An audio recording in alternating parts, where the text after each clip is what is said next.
Welcome to Network Marketing Pro. My name is Eric Worre, and today I want to give you the fastest path I know to becoming a network marketing professional. Here's one thing I know about this community, the Network Marketing Pro community.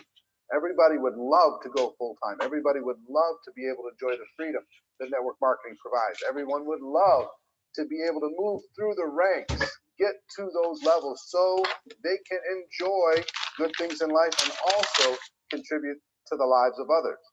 So how do you do that? The best way I know, the fastest way I know, is to improve the people that you're spending time with. What do I mean by that?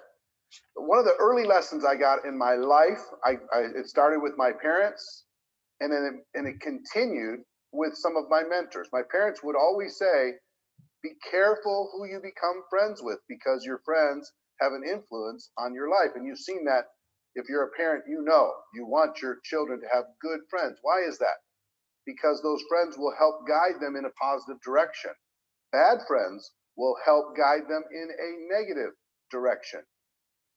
And when I got involved in network marketing, Jim Rohn was one of my early mentors, and he talked about the power of association.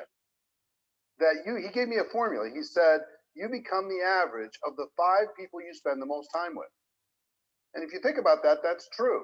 You're going to generally think how they think, go where they go, do what they do, read what they read if they read, eat what they eat. Your language is going to be similar. Your interests are going to be similar. Your ambitions are going to be similar. And it's very difficult to be the Lone Ranger inside of a negative influence and try to influence a larger group of people. That's what some people try to do. Well, I'm gonna change everybody around me. Well, when you dance with the devil doesn't change. The devil changes you. So negative influence changes you. So how does this apply to network marketing? Here's how it applies. If you're not focused, find a way to get around the most focused and productive people that you can possibly find. Make friends with those people. Don't hang out as much with people who are lazy, people who procrastinate, people who are filled with excuses, people who are blaming all the time. Those people are going to cause you to procrastinate and blame and give excuses and complain. Now, if you get around positive people like that, and the great thing about network marketing is we have a large pool of people to choose from.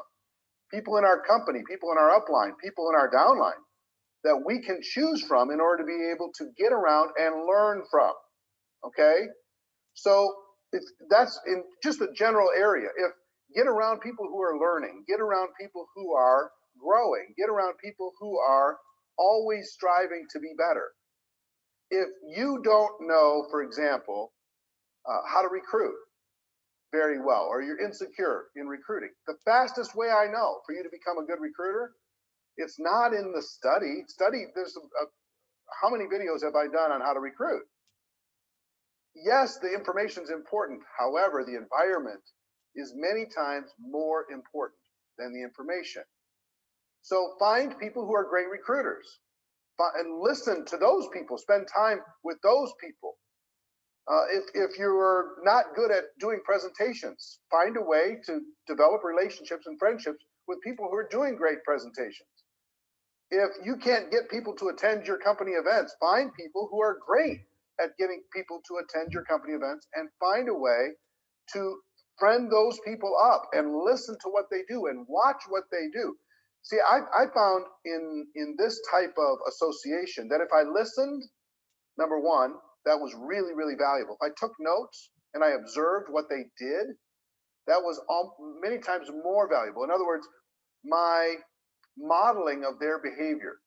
I watched what they did. I watched what they said. I watched how they handled certain situations. I listened. I took notes. And then I tried to emulate that. Now, it works in every category of building your network marketing business. If you lack confidence, find a way to get around confident people. If you lack focus, find a way to get around focused people. If you lack recruiting skills, find a way to get around people who are great recruiters. If you lack some of the social skills, find some people who are incredible at social skills. If you lack leadership, if you're not having duplication in your organization, find people in your organization, I promise they exist, that are great at getting people to duplicate. Now, here's the thing. It's a little tricky at the beginning because sometimes the people who are really good at those things, they're very busy, and you can't just come in as a needy person and come into their group and just barge your way in. You have to earn your way in. See, if you become the average of the 5 people you spend the most time with, where do you want to be on that list of 5? Do you want to be at the top, the best of the 5, or do you want to be the worst of the 5? Many people say, well, I want to be the best. Well, that will feed your ego and it'll steal from your future, because here's where you want to be. You want to be at the lowest level of the 5, because those people that are more successful, and however you want to define it, than you are, will pull you up.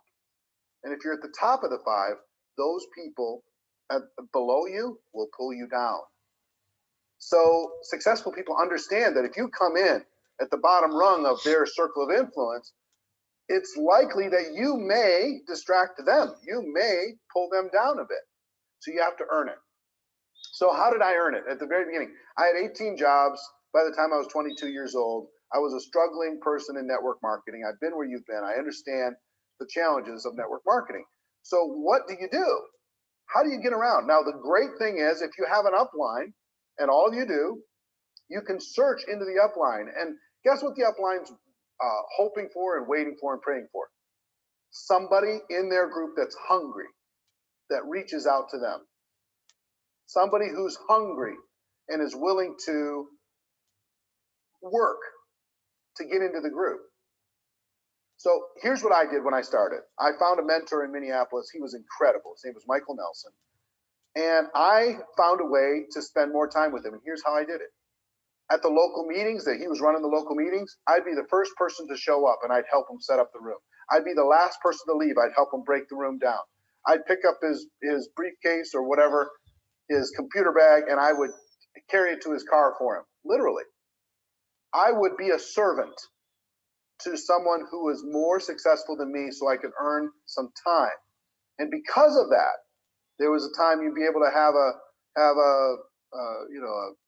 Coke or something after the event, and I could sit there, I could ask some questions. And he could see that I was hungry. He could see that I was ambitious. And this person was not even in my upline. So, but he saw something in me that I was willing to learn and I was willing to give. I was willing to be a servant. And because of that, not just a servant that would just sit there and say, I'm not worthy, but a servant that was willing to serve the community in order to gain access and learn and grow. Now, at the very beginning, again, well, first thing was my local market. Second thing is I went upline. And my immediate upline wasn't much help. And many times in network marketing isn't much help. But I kept going. I found a person that was something like 18 levels above me that was the most successful person in the company. And I didn't demand his time because there was no way. He didn't even earn anything, really. I was so deep in the organization. I don't believe he ever earned a penny in commissions from the activity that I produced. But again, I was hungry and I was willing to invest. I was willing to make it easy on him. I didn't call him at home and say, tell me everything that you know because you're my upline. You owe me something. I didn't do that. What I did was I found ways to be around him. He was doing a training in Detroit. I'll never forget. I called him and I said, where are you doing some meetings? He was getting a group started in Detroit, Michigan. I lived in Minnesota at the time. I got in the car and I drove. I said, can I just come shadow you and just sit in your meetings and hang out? I drove 12 hours to Detroit, Michigan. I had no money. And I went to the hotel he was staying at. I didn't have the money to book a room at the hotel. So I slept in my car every day. He didn't know. I didn't tell him. I would come in the morning early and I would get freshened up in the lobby bathroom. And I would sit with the little free cup of coffee in the lounge, and I would wait for him to come down after he had his nice night's sleep. He'd come down and we'd chat for a little bit and off we would go to presentation after presentation. And again, I didn't bother. I observed, I watched, I listened, I carried his bags. And then between those meetings or afterwards, after we were having dinner, I could kind of hang out in the fringe and I could listen, I could ask a question here or there. And I gained some insights during that trip that were incredible. And I started doing that on a regular basis. I started seeking out knowledge from people who were more successful, influential, powerful, skillful than I was. So one was in my local market, I served and I gained access. Second was in my upline. I served and I gained access. I went to the home office. I drove to the home office. Back then it was in Memphis, Tennessee, from Minneapolis. Again, it was, I don't know, 14-hour drive. I drove there just to meet the people at the home office, to take a home office tour and to meet the influential people so they knew my name. Why did I do that? So my name would start being talked about here and there. Hey, this young kid, he came down to the home office and he's a sharp kid.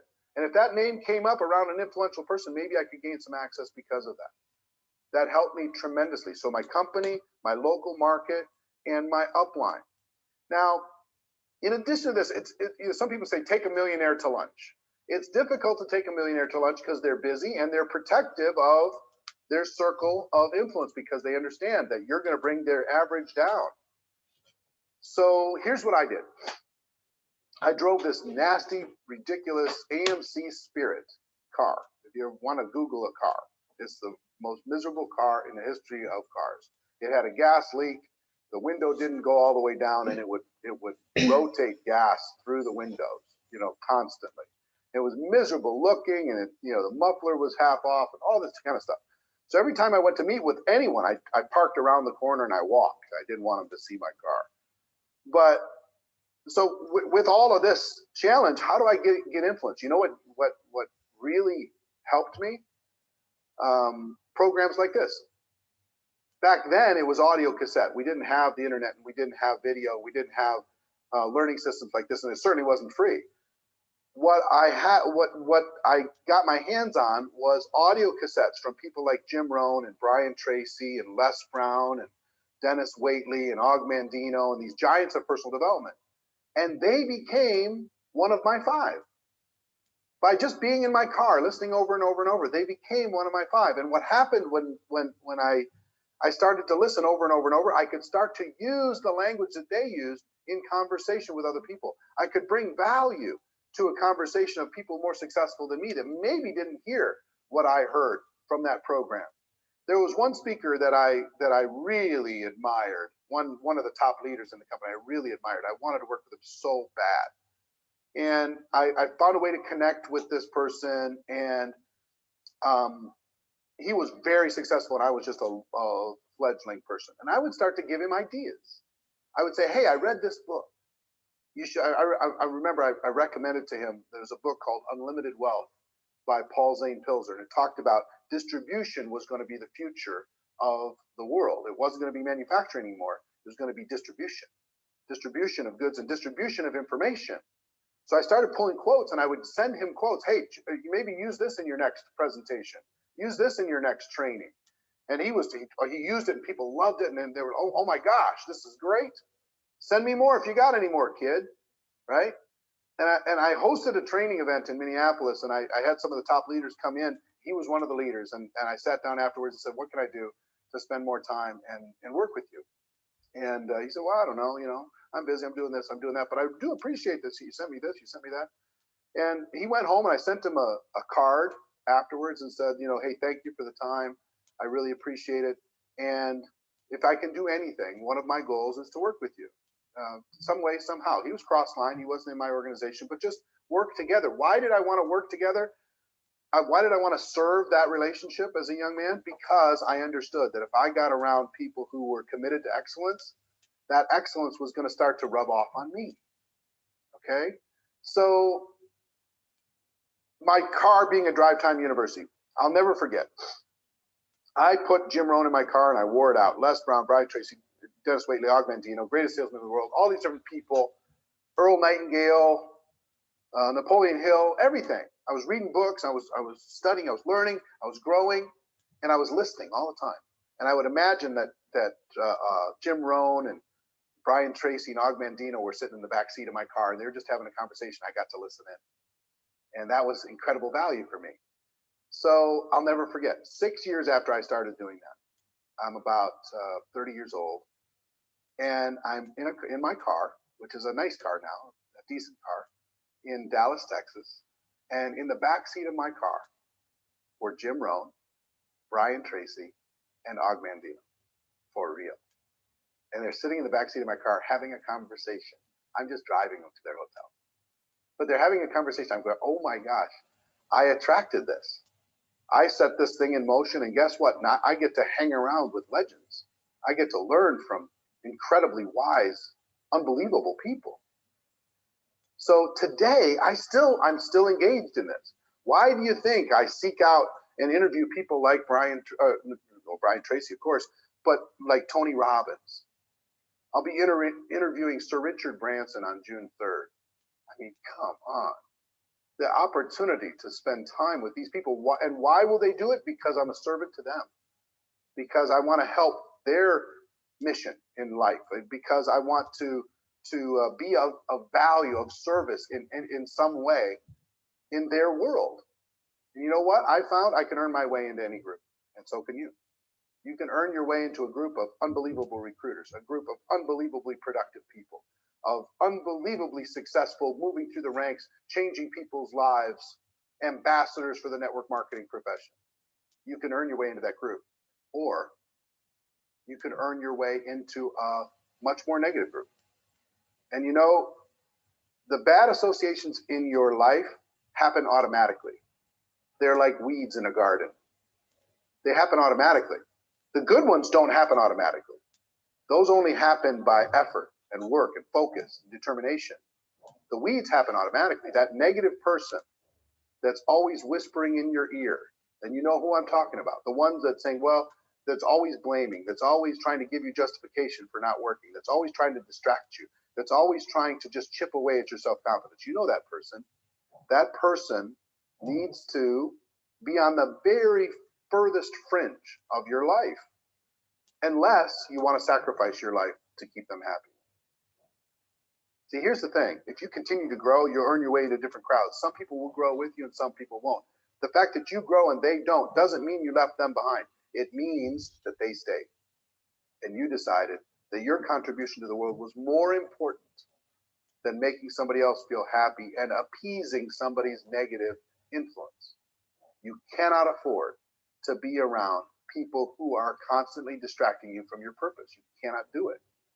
You have to focus on surrounding yourself with greatness, surrounding yourself with positivity, surrounding yourself with learners, surrounding yourself with people who are growing, surrounding yourself with people who are constantly reminding you, hey, you've got greatness inside of you. What are you doing?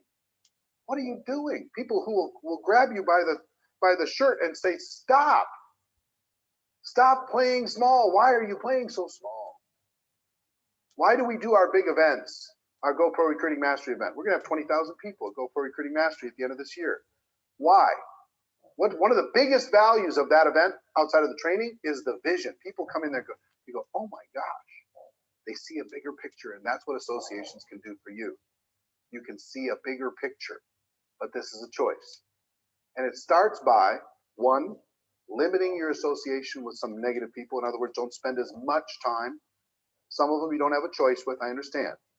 But spend a little less time. Be a little bit more busy in positive directions. Some you're going to have to cut the cord. You're going to have to disassociate, at least until you gather enough strength to be a positive influence with them. You're going to have to, for the sake of your own future, your own purpose, your own contribution in this world, you're going to have to make some hard decisions. You're going to have to disassociate with some. But mostly what I want you to focus on is expanding your association, being so busy and so surrounded by greatness that all those other petty little small thinking ideas don't even find their way into your mind, because you have filled it with incredible influence. So I hope this gives you some value. I mean, I think this lesson is valuable for you. It's valuable for your children. It's valuable for anyone who wants to do something great in the world. You have a choice. The fastest way to go to the top, in my opinion, is to surround yourself with people who are in that process. Surround yourself with people who are doing today what you want to do eventually. Earn your way into that group. Maybe it starts. The one thing that I need you to understand is many of my mentors I never met. Many of my greatest mentors I never met. They were a mentor on audio. They were a mentor on video. They were a mentor in books. I never met them, and they were still one of my five. You understand? And then eventually I became powerful enough that I met many of them, and you can too. So that's our show for today. Hope you really radically take a look at your life, prune and pull the weeds of negativity out of your associations and replace them with incredible value, because you are worth it. That's our show for today. Ladies and gentlemen, my wish for all of you is that you decide to become a network marketing professional. You decide to go pro. You decide to surround yourself with greatness, because it is a stone cold fact that we have a better way. Now let's go tell the world. Everybody have a great day. I'll see you next week.